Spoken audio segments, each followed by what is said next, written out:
Okay, syukran, Saif. A'udzu billahi minasyaitonir rajim. Bismillahirrahmanirrahim. Subhanaka la ilma lana illa ma 'allamtana innaka antal alimul hakim. Amma ba'd. Assalamualaikum warahmatullahi taala wabarakatuh. Assalamualaikum. Kaya dapat malakas yung energy natin while we are welcoming the blessed month of Ramadan 2026 inshallah. My due respect and courtesy kanong mga tagapada to all our brothers in the AAI and the affiliate organizations. Nandito ang ating pinaka-head ng AAI and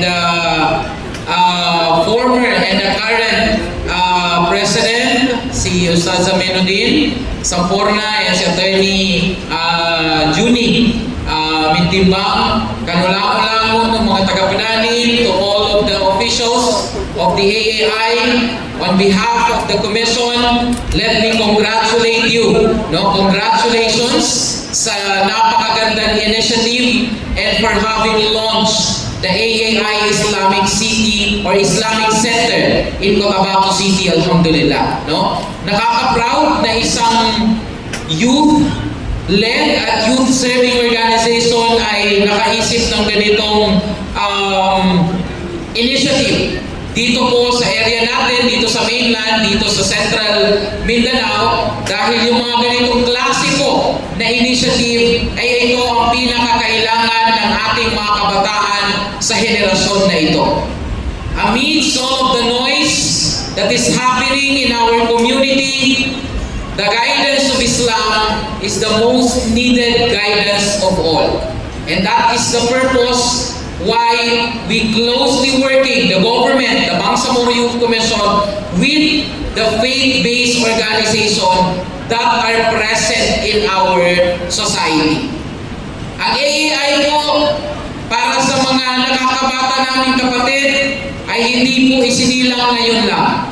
AAI has been there. Simula po nung kami ay college pa, hanggang gumraduate nakapagtrabaho, and the goal, ang goal niya ay to unite the young people in the cause of Islam, in the cause of jihad, na mapalawak yung da'wah, maparami yung mga youth organizations and youth individual na sumasama doon sa mga voluntary na mga activities natin na may kinalaman po sa ating da'wah. So alhamdulillah and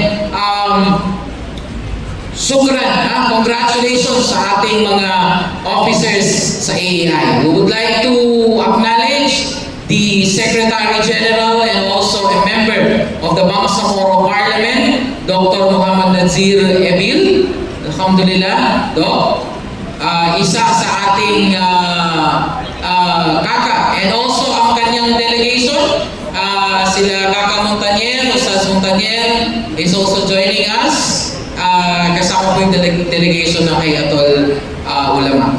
Ituloy ko lang, ang commitment ng ating gobyerno lies in the Bangsamoro Youth Commission ay we will always support yung mga ganito pong klase ng mga activities, yung mga ganitong klase po ng mga initiatives na mas magpapastrengthen sa ating pong mga kabataang Muslim.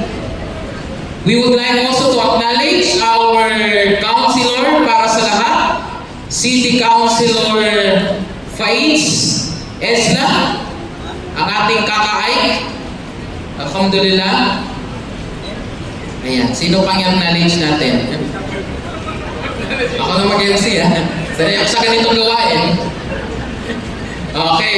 Again, dumadami na yung dumarating, marami pa po yung magsasalita. Hindi ko na po pahahabahin. Again, sa inyo pong lahat ng mga kabataan, and syempre, yung mga magulang po namin na nakikita po natin dito, shukran jazakallahu khairan for continuously, i-guide yung inyo po, kami po na inyong mga anak, no? Na kahit gaano man po kalakas yung aming determination, no? Yung ating pong nawafat na mufti, dahil kami po sa BYC even noon ay every month ay nag-audience po kami sa ating mufti. Yung parati po niyong sinasabi na hindi namin makakalimutan ay kung gaano pa man kalakas, kagaling at katalino ang kabataan, ang isang kabataang Bangsamoro, ay kakailanganin pa rin ito ang wisdom ng ating mga elders, ang wisdom ng ating mga ulama. Hindi pwedeng tayo lang mga kabataan ang umangkla ng isang bagay,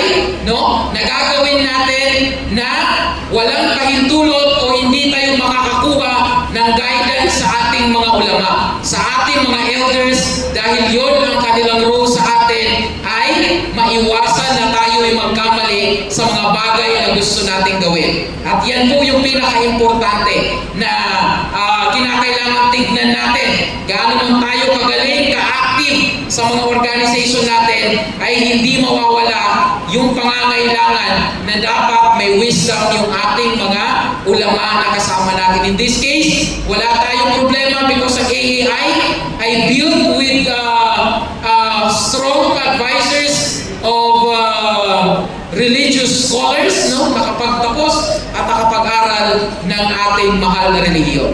Yun lamang po, ipinapaabot po natin ang ating advance Ramadan Mubarak sa inyo pong lahat, sa ngalan po ng Bangsamoro Youth Commission, sa ngalan po ng ating Chief Minister Abdul Rauf Makakua, at sa ngalan din po ng ating Amirul Mujahideen at ang MILF Chairman natin, Al-Hajj Murad Ibrahim, sa lahat po ng ating mga kapatid na mananampalataya ng Islam, lalong-lalo na po doon po sa ating pong mga kapatid na kakapasok lang po sa ating mahal na rehiyon. Wabillahi tawfiq wal hidayah. Assalamu alaikum warahmatullahi ta'ala wabarakatuh. Walaikum assalam warahmatullahi wabarakatuh. There you have it once again. My boss, our chairperson of the Bangsamoro Youth Commission.